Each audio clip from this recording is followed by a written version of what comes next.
అనే ఊబిలోనే మునిగిపోతిని.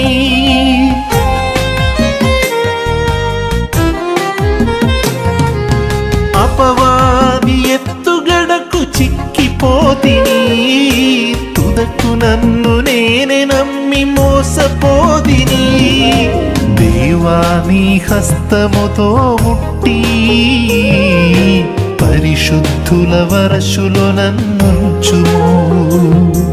నా పాపము దోషములను తుడిచి నీ ఆత్మతో నన్ను శుద్ధి చేయు దేవా.